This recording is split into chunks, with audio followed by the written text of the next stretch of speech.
Então mergulhamos em longo silêncio. A chuva caía ritmadamente no telhado de nossa pequena cabana, como areia a escorrer numa ampulheta.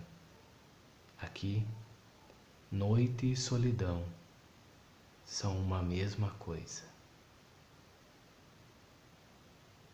Este é o seu canal de impressões de leitura.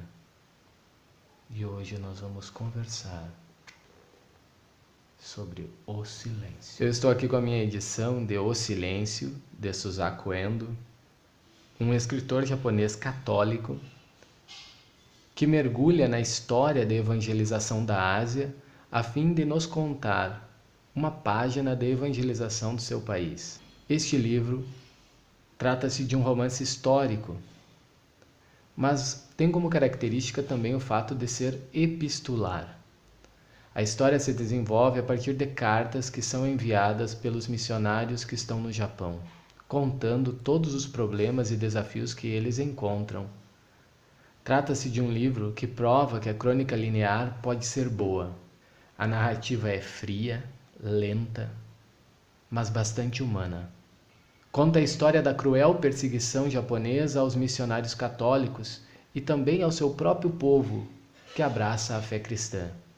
Trata de fé, de misericórdia, de vaidade, de doação, de martírio, de traição e de derrota, mas principalmente trata de escolhas difíceis. A narrativa ilustra bem o poder destrutivo da fofoca e das intrigas. Este é de fato um livro perturbador e altamente reflexivo, que não tem final feliz. O livro é bom, porém apresenta uma série de problemas associados a uma certa adesão ao pensamento da opção fundamental. Essa linha de pensamento teológico sustenta uma adaptação da moral cristã, fazendo do amor de Deus uma desculpa para transgressões, por mais absurdas que possam ser. Na história, os missionários católicos acabam orientando os fiéis a negarem a fé publicamente, ainda que isto não fosse uma decisão do coração. Vários são torturados e a maioria é convidada a pisar em imagens de Jesus e de Maria, para provar assim a sua renúncia à fé.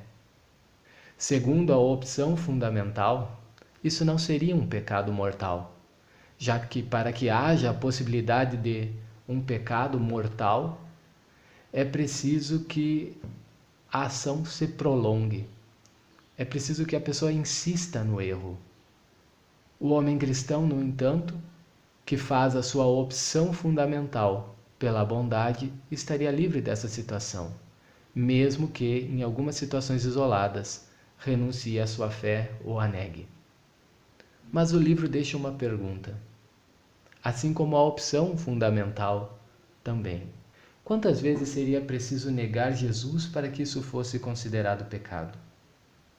Na história, os missionários abandonam a fé, porque pretendem assim poupar a vida terrena dos japoneses que estão sendo martirizados pelos líderes do governo. Em 1993, na encíclica Veritatis Splendor, o Papa João Paulo II, hoje considerado santo, esclareceu que essa tendência é contrária ao ensinamento bíblico. Por isso nós vamos apontar aqui alguns erros presentes em O Silêncio. Erro número 1. O Silêncio considera que a negação pública da fé pode ser justificada algumas vezes e até mesmo desejada por Deus. Erro número 2. O enredo de O Silêncio propõe que a vida terrena é um valor absoluto, como se fosse preferível perder o céu do que perder a vida aqui na terra. Nós sabemos que o ensinamento do cristianismo foi sempre justamente o oposto. É preferível morrer do que pecar e negar o Senhor.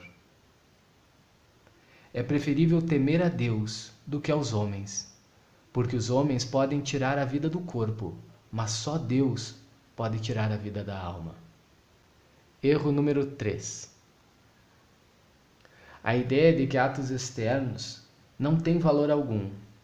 Ora, isso contraria a ideia que está presente no Novo Testamento de que é preciso obedecer antes a Deus do que aos homens. E se nós formos ao Antigo Testamento, nós vamos ver no segundo livro dos Macabeus, capítulo 6, versículos 18 e seguintes, a história de um ancião do povo de Israel que prefere morrer do que transgredir a lei, ainda que apenas aparentemente. Erro número 4. A própria ideia do silêncio de Deus, onde o martírio demonstraria a inércia divina diante dos ataques ao seu povo. Nós sabemos que desde o início da Igreja existe perseguição aos cristãos e que muitos preferiram derramar o seu sangue do que negar a fé. A verdadeira história dos mártires do Japão, inclusive, prova justamente o contrário do exposto no romance, uma vez que enfrentar o martírio pressupõe a atuação de Deus por meio da graça para que se enfrente o derramamento do próprio sangue em nome da fé. Vamos mostrar um pouco da edição. A capa de O Silêncio traz uma ilustração focando a chuva, que é bastante presente no romance. Quem traz para nós é a Planeta Literário. A edição está muito bem feita, não apresenta erros de digitação. As páginas são naquele tom um pouco amarelo, que torna a leitura mais agradável para as vistas. A edição apresenta orelhas e aqui está a foto do autor. A edição tem pouco mais de 280 páginas. Esta edição que eu tenho foi prefaciada por Martin Scorsese, que foi diretor do filme homônimo, lançado em 2017. É bem importante frisar que esta história ela é ficcional e que a história da igreja na Ásia, bem como a história da igreja no Japão, não é exatamente como o que é mostrado aqui em O Silêncio.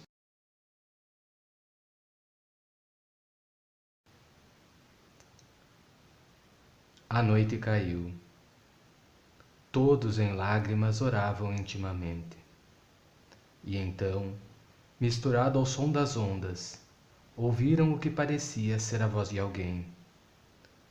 Fosse para dizer às pessoas que sua vida ainda não se esvaíra. Fosse para fortalecer o ânimo próprio. O moço entoou com voz débil e entrecortada um hino cristão. Estamos a caminho. Estamos a caminho. Estamos a caminho do templo do paraíso. Do templo do paraíso. Do grande templo.